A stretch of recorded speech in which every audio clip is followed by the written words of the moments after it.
اعوذ باللہ من الشیطان الرجیم بسم اللہ الرحمن الرحیم الصلاۃ والسلام علیک یا سیدی یا رسول اللہ وعلی آلک و اصحابک یا سیدی یا حبیب اللہ۔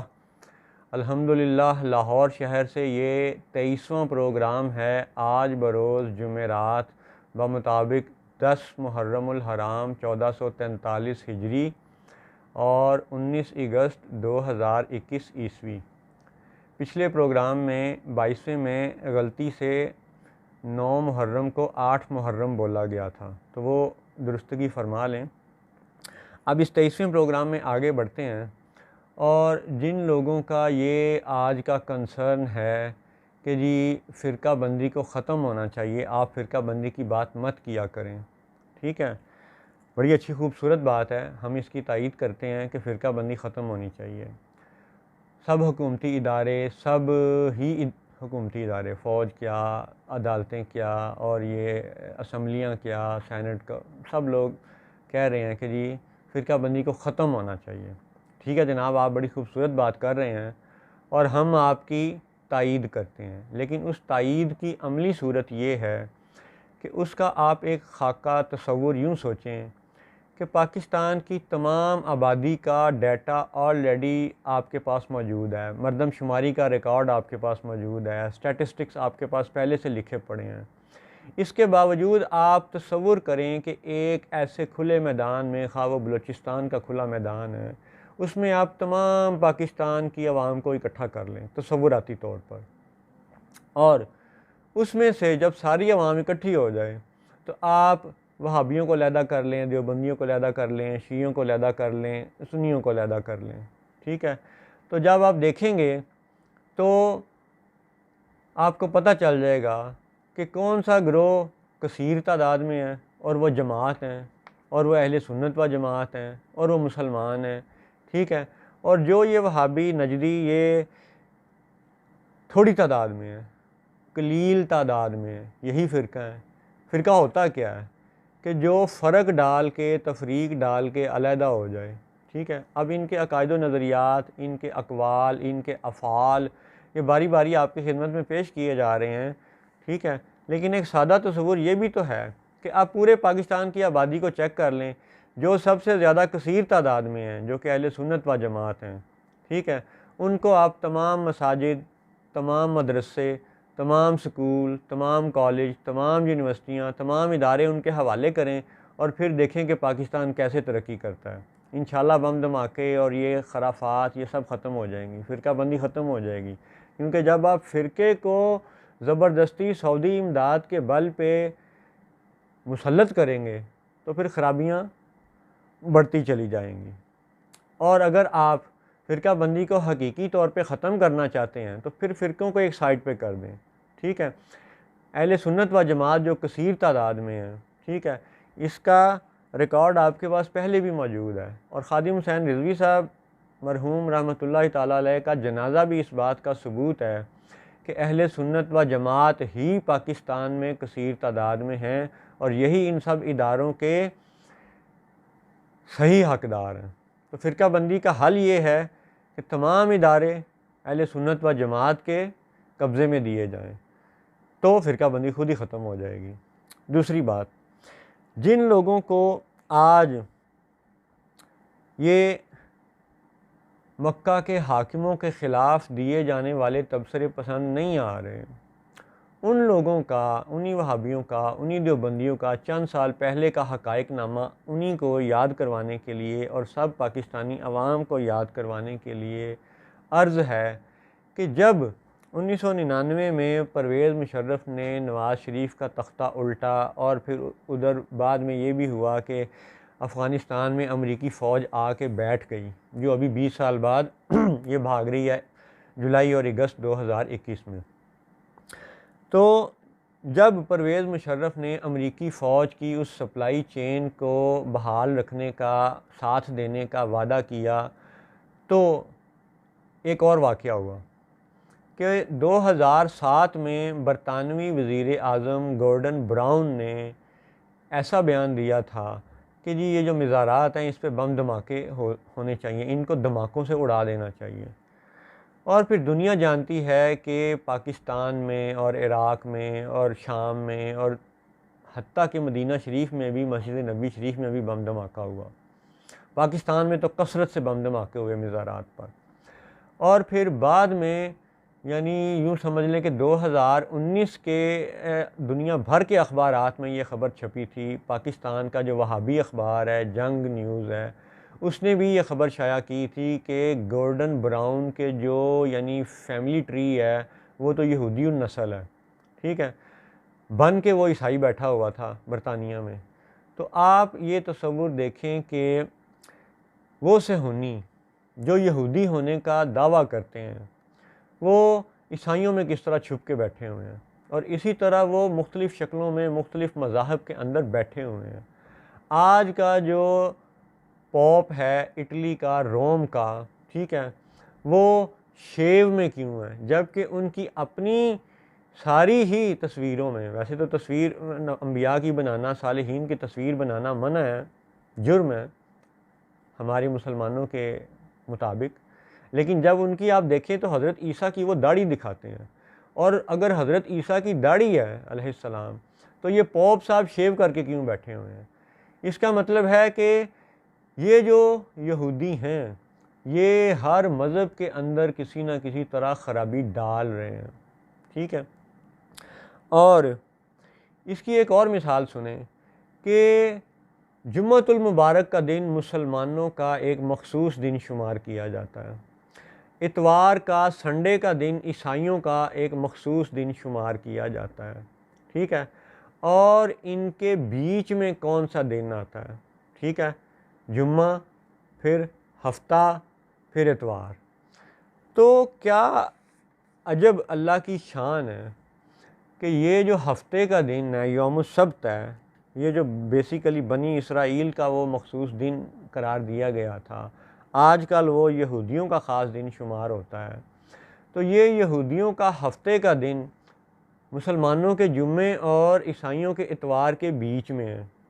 یعنی اتوار کو جمعے سے جدا کرنے والا ہفتے کا دن ہے۔ اور یہ حقیقت اس طرح سے آپ دیکھ لیں کہ ان دونوں مذاہب کو جدا کرنے والا، ان دونوں مذاہب کو آپس میں لڑانے والا یہ بھی اس وقت صہیونی ہے جو یہودی ہونے کا دعویٰ کرتا ہے۔ مثال اس کی یہ ہے، دنیا بھر نے دیکھا کہ نیوزی لینڈ میں چرچ پر حملہ ہوا اور الزام مسلمانوں پہ لگایا گیا، ٹھیک ہے جی، یہ عیسائی اور مسلمان کو لڑانے کی سازش تھی۔ اسی طرح پاکستان میں لاہور میں پچھلے کچھ سالوں میں چرچ پر حملے ہوئے اور الزام مسلمانوں پہ لگایا گیا، ٹھیک ہے۔ اب مسلمانوں اور عیسائیوں کو لڑانے والا یہ گروہ کیا یہ آج سے اسی طرح سرگرم عمل ہے؟ نہیں، یہ آج سے سرگرم عمل نہیں ہے، اس کی ایک باقاعدہ تاریخ ہے، اور یہ اسی تاریخی تسلسل کا نتیجہ ہے کہ اب یاجوج ماجوج اپنی حتمی سٹیج پر بیٹھے ہوئے ہیں، اور یہ صہیونی یروشلم میں اپنا دارالحکومت بنائے بیٹھے ہیں، اور اب وہ دجال کی آمد کے یعنی اتنا ان کو یقین ہے کہ بس اب وہ آیا ہی کھڑا ہے، آنے ہی والا ہے بس۔ تو تاریخی تسلسل یہ تھا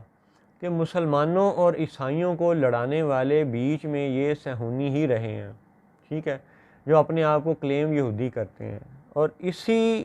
تسلسل میں آپ دیکھیں کہ کیونکہ یہ ہمارا پروگرام المسیح عیسیٰ بن مریم علیہ السلام اور 9/11 کے حوالے سے چل رہا ہے،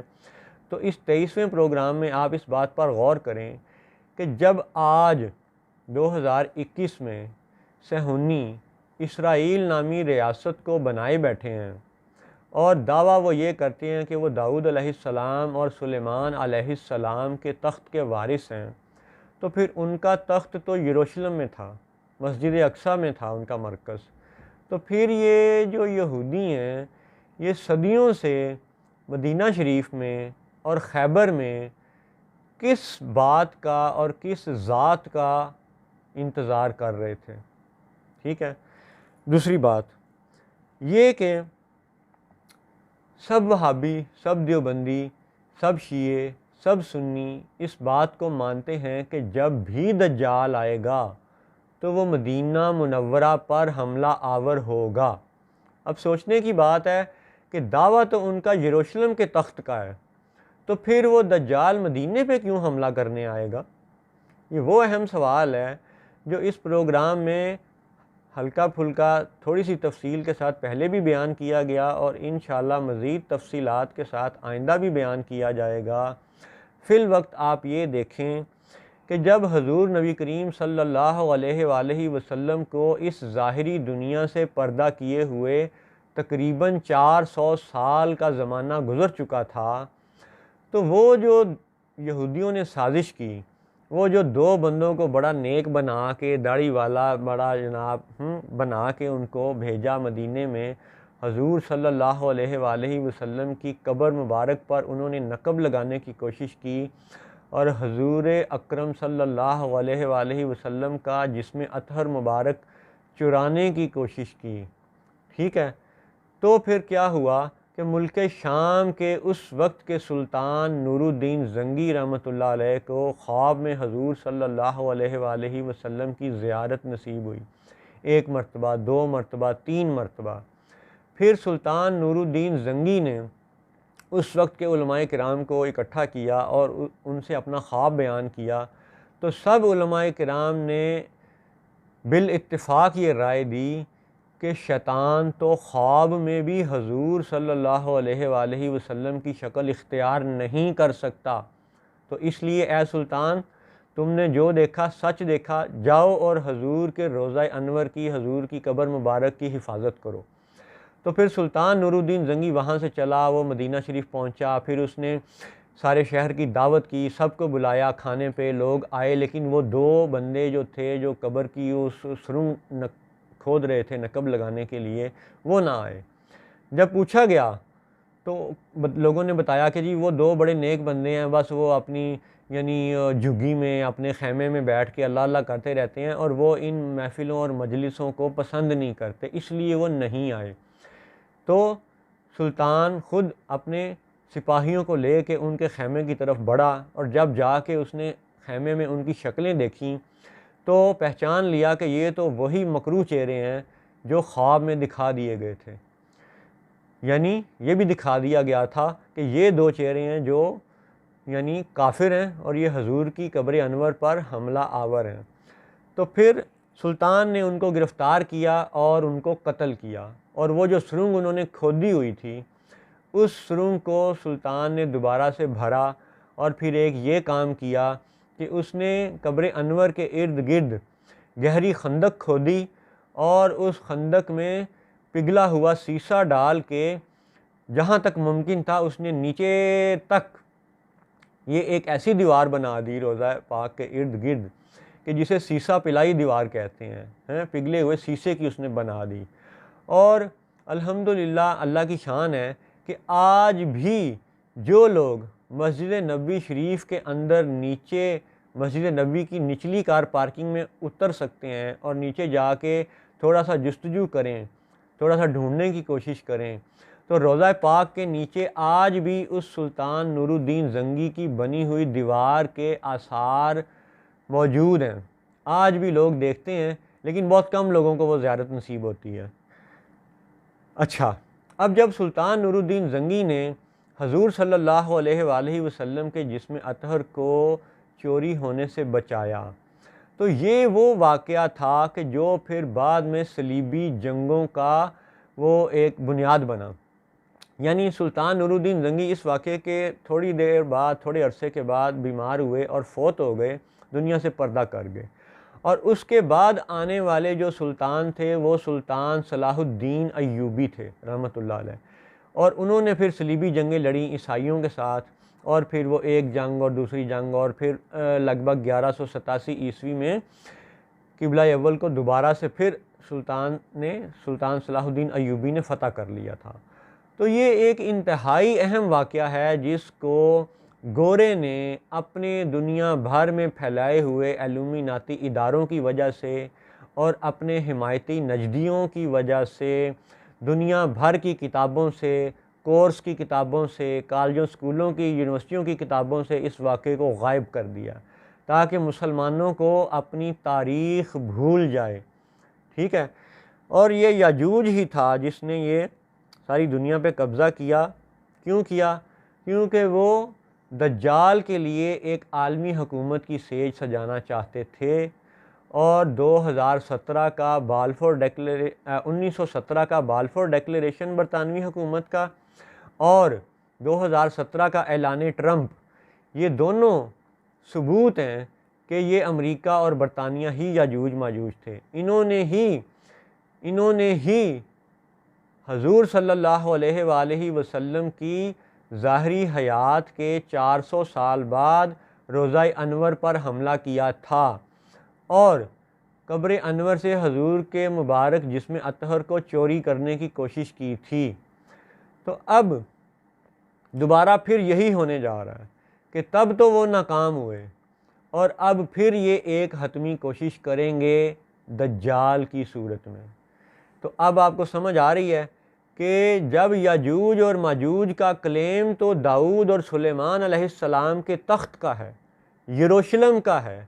تو پھر اب آپ یہ دیکھیں کہ یہ دجال مدینے پہ حملہ کیوں کرنے آئے گا؟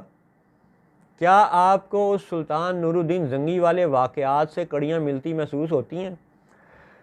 تو جب دجال مدینے پہ حملہ کرنے آئے گا تو کیا وہ محض دولت لوٹنے آئے گا؟ دولت تو ان کے پاس اس وقت پہلے ہی بڑی ہے، جو انہوں نے بینکوں کے نام پہ اور سٹاک ایکسچینج کی سٹہ بازی کے نام پہ اور فاریکس ایکسچینج کے نام پہ،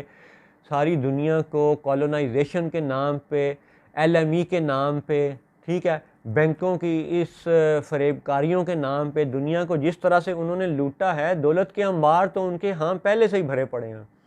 وہ محض دولت کے لیے نہیں آئے گا، وہ اپنی اسی سابقہ تسلسل کو پورا کرنے آئے گا کہ جب انہوں نے سلطان نور الدین زنگی رحمۃ اللہ علیہ کے دور میں حضور اکرم صلی اللہ علیہ وآلہ وسلم کی قبر انور پر حملہ کیا تھا، تو اسی تسلسل کو پورا کرنے اب وہ پھر آئے گا، اور اب وہ دجال کے ساتھ آئے گا۔ اور یہ بھی اللہ کا کرم ہے، اللہ کا وعدہ ہے، ہمارے دل کو یہ اطمینان ہے کہ اللہ نے مکہ و مدینہ کے لیے حفاظت کے فرشتے مقرر کر رکھے ہیں، اور انشاءاللہ وہ دجال مدینہ شریف میں، حرم پاک میں داخل نہ ہو پائے گا۔ لیکن یہ تو سب وہابی، سب دیوبندی، سب شیعہ، سب سنی مانتے ہیں کہ وہ مدینے پہ حملہ کرنے ضرور آئے گا۔ تو جب وہ مدینے پہ حملہ کرنے آئے گا تو پھر اے میرے مسلمان دوستو، میرے سامعین، میرے ناظرین، غور کرو کہ آج وہ کون کون سے گروہ ہیں جو اس روضہ انور پر حملہ کرنا چاہتے ہیں۔ ایک تو ہمیں یہ پتہ ہے، سب مانتے ہیں کہ دجال مدینے پہ حملہ کرنے آئے گا اور وہ اپنی فوج کو سفید میناروں پہ حملہ کرنے کا حکم دے گا۔ اور سفید مینار کی شباہت آپ دیکھ لیجئے کہ صدیوں سے وہ روضہ رسول کا ایک سفید مینار ہے جو ترکی دور کا بنا ہوا ہے، اور اب جو 1980 کی تعمیر ہے ان نجدیوں کی، آل سعود کی، یہ بھی سفید شباہت ہی دیتے ہیں، ٹھیک ہے۔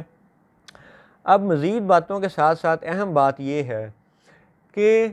روضہ انور پر حملہ آور دجال ہوگا، تو یہ بھی آپ شیعہ حضرات اور نجدی حضرات دونوں سے گزارش ہے کہ آپ غور کیجئے کہ آپ کے کون کون سے لیڈر ہیں جو روضہ رسول پر حملہ کرنے کا وہ صدیوں سے تصور دے رہے ہیں، ان سے بچیں۔ کیوں؟ کیونکہ دجال بھی روضہ انور پر حملہ کرنے آئے گا، اور اب شیعوں کے بہت سے ایسے فرقے ہیں جو اس روضہ رسول پر معاذ اللہ صرف اس لیے حملہ کرنا چاہتے ہیں کہ وہ سیدنا صدیق اکبر رضی اللہ تعالیٰ عنہ کی قبر مبارک اور سیدنا عمر فاروق رضی اللہ تعالیٰ عنہ کی قبر مبارک کو یہاں سے اکھاڑ کر پھینکنا چاہتے ہیں۔ تو گزارش یہ ہے کہ آپ اپنے ان عقائد و نظریات پر پھر سے غور کر لیں، کیونکہ آپ شیعہ ہیں اور آپ یہ مانتے ہیں کہ دجال مدینے پہ حملہ کرنے آئے گا، اور اگر دجال یروشلم کا دعویٰ کرے اور حملہ مدینہ پہ کرے تو پھر خبردار ہونے والی بات ہے۔ آپ شیعہ حضرات اس بات سے خبردار ہو جائیں کہ روضہ رسول پر حملہ کرنا یہ دجال کا کام ہے، تو اس لیے آپ دجال کے ساتھی مت بنیں۔ آپ کے اور ہمارے جو تھوڑے بہت عقائد و نظریات کا فرق ہے، ہم اگلے پروگراموں میں اس کو بحث کر کے قرآن پاک کی آیات سے تشریح کر کے تعویل کر کے ایک بہتر انداز میں ایک اچھا رخ طے کر سکتے ہیں۔ یہ ممکن ہے، آج بھی ممکن ہے۔ چند حقائق کو سمجھنا اور ضرورت سے زیادہ ان کو اہمیت دینا آج کا تقاضا ہے۔ یہ قرآن پاک کی آیات آپ کی خدمت میں انشاءاللہ باری باری پیش کی جائیں گی۔ دوسرا گروہ وہ ہے جو نجدی ہے، یعنی وہابی اور دیوبندی لوگ، جو اس وقت آل سعود اور محمد بن عبد الوہاب کے اس عقائد و نظریات کے حوالے سے سعودی عرب پر قابض ہیں۔ وہ بھی اس روضہ رسول پر حملہ کرنا چاہتے ہیں۔ بیچ بیچ میں کئی سال ایسے آئے کہ جب انہوں نے یہ بھی کہا کہ جی یہاں پہ تو معاذ اللہ حضور کا قبر ہی نہیں ہے، ٹھیک ہے، یہ بھی ایک فتنہ تھا، ان کا وسوسہ تھا۔ پھر اگر انہی کا بیان دیکھا جائے کہ معاذ اللہ اگر یہاں حضور کا روضہ نہیں ہے تو پھر آپ کس حرم کے خادم بنے ہوئے ہیں؟ یہ بھی آپ کا تضاد ہے۔ دوسری بات کہ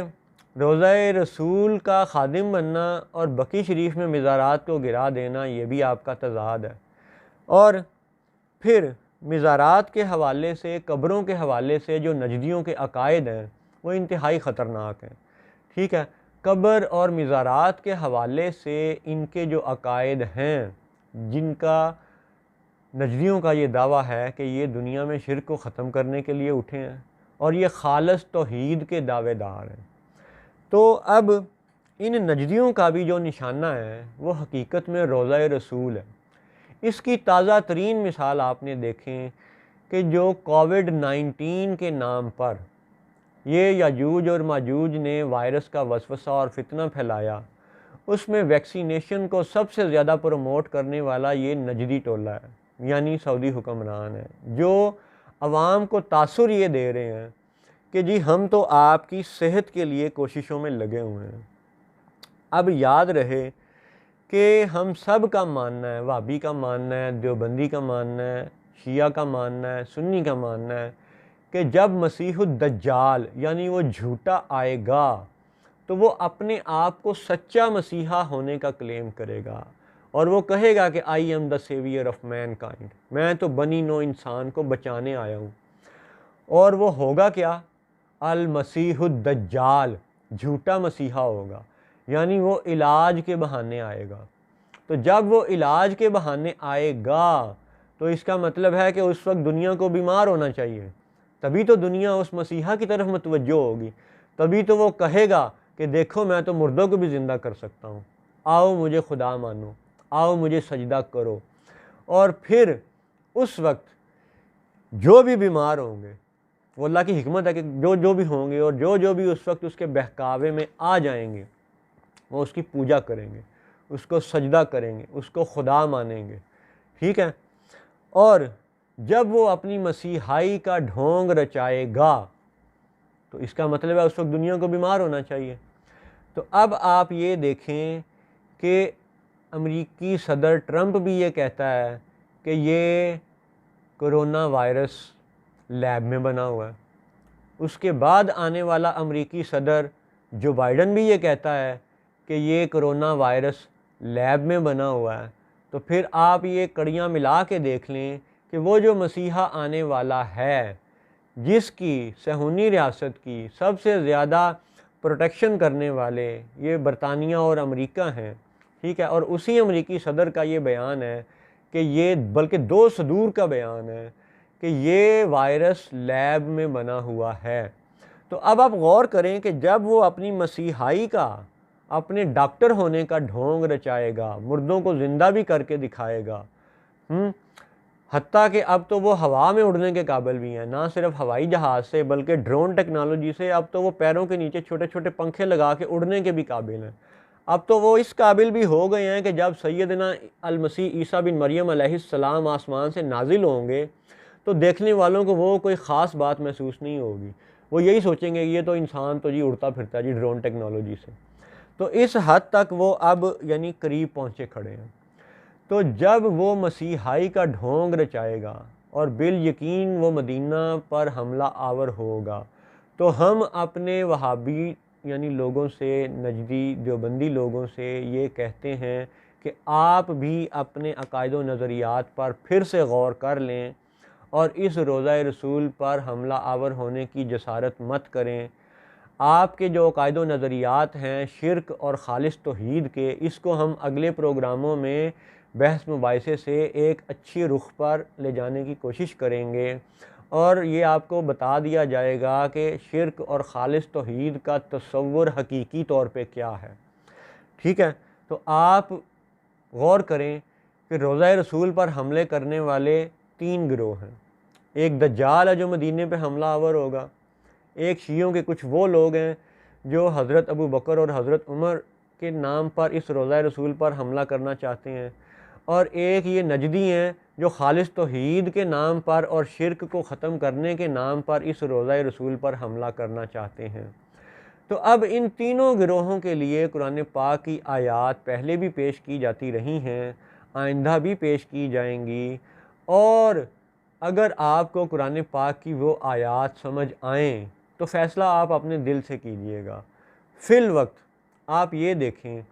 کہ یہ جو نجدی اور وہابی اور یہ تبلیغی جماعت آج یہ جگہ جگہ پر تبلیغ کرنے جاتے ہیں، کبھی یورپ میں، کبھی امریکہ میں، مختلف ملکوں کے لوگوں کو جا کے یہ کہتے ہیں کہ جی آپ کلمہ پڑھ لیں، آپ کلمہ پڑھ لیں، آپ کلمہ پڑھ لیں، یہی تبلیغ ہو رہی ہے نا جی۔ ٹھیک ہے، تو اب بات غور کرنے کی یہ ہے کہ آج 2021 عیسوی میں اگر کوئی ہندو جو بت پرست ہے، یا کوئی ایسا عیسائی جو ٹرینٹی کا قائل ہے، جو مریم اور عیسیٰ کو بھی اللہ اور یعنی حضرت عیسیٰ کو خدا کا بیٹا کا تصور رکھتا ہے، یا کوئی بھی ایسا مشرک جو سورج کو پوجنے والا ہے، سانپ کو پوجنے والا ہے، آگ کو پوجنے والا ہے، وغیرہ وغیرہ، تو آج کوئی بھی مشرک اگر مسلمانوں کی بات کو سمجھ جائے اور اللہ و رسول پر ایمان لے آئے اور کلمہ پڑھ لے، تو اس کا مطلب ہے کہ اس کی جو پچھلی جو سابقہ کیفیت تھی شرک کی،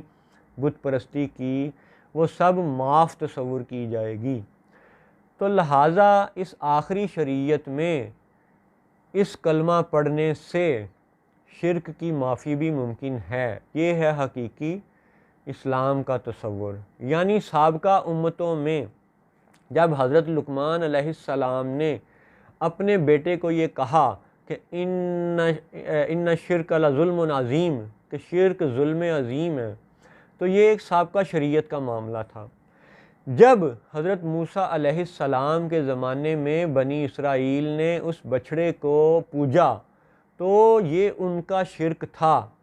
اور اس شرک کی کیفیت یہ تھی کہ تب حضرت موسیٰ علیہ السلام کے حکم سے، یعنی اللہ تعالیٰ کے اس فرمان اور حکم سے، بنی اسرائیل کے لوگوں کو اپنی جانیں قربان کرنا پڑیں، قتل ہونا پڑا، موت کی سزا ان کو شرک کے جرم میں دینی پڑی۔ ٹھیک ہے، یہ قرآن پاک کی آیات ہیں سورۃ البقرہ کی، انشاءاللہ آئندہ پروگراموں میں یہ پیش کی جائیں گی، لیکن تصور یہ ہے کہ یہ شرک ان شرک لظلم عظیم کا تصور سابقہ شریعتوں میں تھا۔ ٹھیک ہے، اب موجودہ شریعت کا اور آخری شریعت کا حال یہ ہے کہ آج بھی اگر کوئی بت پرست یا مشرک کلمہ پڑھ لے اللہ کے نام کا، محمد الرسول اللہ کے نام کا، تو اس کا شرک قابل معافی تصور کیا جائے گا، یعنی اب وہ مسلمان کہلائے گا۔ ٹھیک ہے جی، اب اس کو مسلمان مانا جائے گا۔ تو بات یہ ہے کہ اگر آج محمد الرسول اللہ صلی اللہ علیہ وآلہ وسلم کی ذات پر ایمان لانا خالص توحید کے زمرے میں ہے، تو یاد رہے کہ کلمے میں 2 ذاتوں کا نام ہے، اللہ کا نام، محمد الرسول اللہ کا نام۔ تو یہ کلمہ 2 ذاتوں کے نام کا کلمہ ہے۔ تو جب ہم 2 ذاتوں کے نام کا کلمہ پڑھتے ہیں تو دین توحید میں داخل ہوتے ہیں۔ تو اس کا مطلب ہے آج کی توحید حضور نبی اکرم صلی اللہ علیہ وسلم کی ذات پاک کے حوالے سے دیکھی جائے گی، شمار کی جائے گی، تصور ہوگی، اور تصور یہی ہے کہ ہندو اور بت پرست اور مشرک بھی آج کلمہ پڑھے تو وہ مسلمان شمار ہوگا۔ یہی تبلیغ ہے آپ لوگوں کی۔ تو پھر یہ ماننا پڑے گا کہ ہماری اس آخری شریعت میں شرک کی معافی حضور اکرم صلی اللہ علیہ وسلم کی نسبت سے، ان کے وسیلے سے ممکن ہے۔ یہ ہے ہماری آخری توحید۔ اب شرک اور توحید کے جو مزید تصورات ہیں انشاءاللہ آپ کی خدمت میں پیش کیے جائیں گے۔ فی الوقت گزارش یہ ہے کہ روضہ رسول پہ جو حملہ کرنے والے گروہ ہیں وہ 3 ہیں۔ دجال مدینے پہ حملہ کرے گا، شیعوں کے کچھ گروہ روضہ رسول پہ شیخین کے حوالے سے حملہ کریں گے، اور نجدی گروہ شرک اور خالص توحید کے اس تصور کے نام پر روضہ رسول پر حملہ کرے گا۔ تو اب ان سب باتوں کے ثبوت آپ کو قرآن پاک سے اگلے پروگرام میں پیش کیے جائیں گے انشاءاللہ۔ فی الوقت آخری 2-3 منٹوں میں آپ یہ بات سن لیں کہ جب اس برطانیہ کے گورڈن براؤن نے مزارات پر حملے کا وہ بات کی تو پاکستان میں بھی مزارات پر بم دھماکے شروع ہوئے، اور اس وقت جو پاکستان پہ حملے ہو رہے تھے، کبھی فوجی یعنی جوانوں پر، کبھی پولیس والوں پر، کبھی مختلف اداروں پر، کراچی کبھی ایئر بیس پر، کبھی جناب نیول بیس پر، تو ان سب حملہ کرتے وقت جو لوگ وہابی دیوبندی ان لوگوں کو مجاہد سمجھتے تھے تو ان کا بیان یہ تھا کہ جی چونکہ پاکستانی فوج امریکی فوج کا ساتھ دے رہی ہے لہٰذا ہم ان اداروں پر حملہ کرتے ہیں، یہ ان کا موقف تھا۔ تو اگر آپ کا یہ موقف ہے تو پھر آپ یہ بھی تو غور کریں کہ عراق پر حملہ کرنے والے امریکی فوجیوں کو آپریشن ڈیزرٹ سٹارم میں کیا سعودیوں نے اپنے گھر میں جگہ نہیں دی تھی؟ کیا سعودیوں نے امریکیوں سے مل کے عراق کو تباہ نہیں کیا؟ تو یہ امریکی فوجیوں کا ساتھ دینے والی لاجک اگر وہابیوں کی پاکستان پہ منطبق ہوتی ہے تو سعودی عرب پہ منطبق کیوں نہیں ہوتی؟ ٹھیک ہے، اگر امریکی فوج کا ساتھ دینا ایسی وجہ تھی کہ جس کی وجہ سے پاکستان میں فوج پر حملے کیے جا رہے تھے تو پھر یہی فوج اور یہی عقیدہ ادھر عراق کے حوالے سے، امریکی فوج کے حوالے سے سعودی عرب پہ بھی لاگو ہونا چاہیے۔ ٹھیک ہے، بات آپ کو سمجھ آ رہی ہے کہ اگر امریکی فوج کا ساتھ دینا کفر تھا،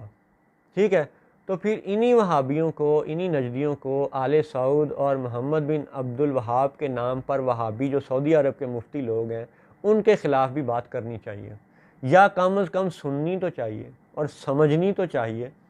ٹھیک ہے،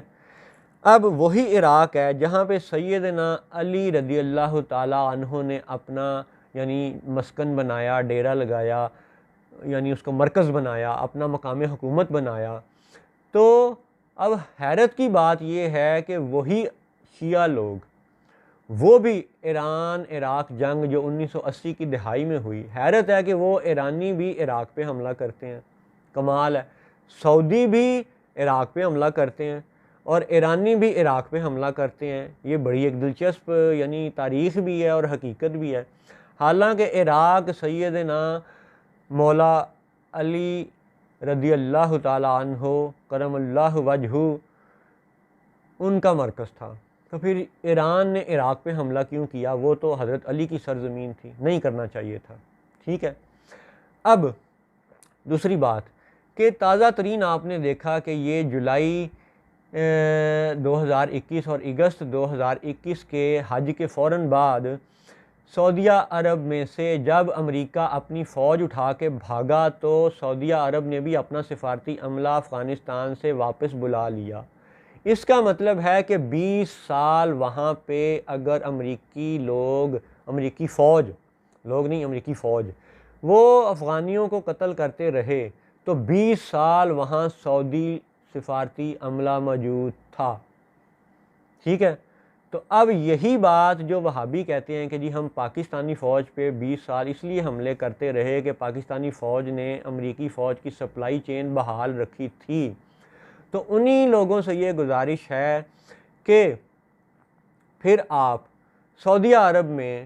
امریکی فوج کے 20 سالوں کے دوران سعودی موجودگی کو کس نظر سے دیکھتے ہیں؟ کیا پھر آپ کا سیم یہ عقیدہ سعودی عرب پہ لاگو نہیں ہوتا؟ اگر آپ کا دل حق اور سچ کو قبول کرنے پر تیار ہے تو پھر ان سب باتوں پہ غور کرنا آپ کے اوپر لازم ہے، کیونکہ اب ہم یاجوج اور ماجوج کی حتمی سٹیج سے گزر رہے ہیں اور اب دجال کی آمد بڑی ہی قریب ہے، اور اب شرک اور توحید کے عقائد و نظریات کو حقیقی طور پہ سمجھنا اور لاگو کرنا ہم سب پہ لازم ہے، اور ہمیں یہ چاہیے کہ ہم ان کا، دجالیوں کا اور یاجوج اور ماجوج کا حصہ نہ بنیں، ان کا ساتھی نہ بنیں، بلکہ جس حد تک بھی ممکن ہے اللہ سے دعا مانگے کہ یا اللہ ہمیں دجالی فتنوں سے بچا، اپنی پناہ میں رکھ، اور عقائد و نظریات کے حوالے سے قرآن کریم اور رسول کریم صلی اللہ علیہ وآلہ وسلم کی ذات کے حوالے سے سب عقائد و نظریات کو ایک دفعہ دوبارہ سے زیر بحث لانا لازم ہے، اور اس حقیر کی یہی کوشش ہے کہ قرآن پاک سے سب لوگوں کو، خصوصاً سب کلمہ گو لوگوں کو، وہ حقائق بتا دیے جائیں جو اس وقت سکول، کالج، یونیورسٹی، یہ ادارے، یہ اسمبلیاں، یہ سینٹ، یہ میڈیا یہ آپ کو نہیں بتا رہا، کیونکہ ان کے مالی مفادات، ان کے دنیاوی مفادات، وہ ثمناً قلیلہ والی آیات کے مترادف وہ کہیں اور جڑے ہوئے ہیں، ٹھیک ہے۔ اور حقیر جیسے یہ لوگ فی سبیل اللہ اس امانت کو اگلی نسل تک پہنچانا چاہ رہے ہیں، ٹھیک ہے، کہ لوگ سن لیں، اور ممکن ہے کہ اللہ تعالیٰ ان کے دل بدل دے، کیونکہ دل بدلنا اللہ تعالیٰ کا کام ہے اور کوشش کرنا ہمارے اوپر لازم ہے۔ تو اسی کوشش میں اگلے پروگرام کی طرف بڑھتے ہیں۔ السلام علیکم ورحمۃ اللہ وبرکاتہ۔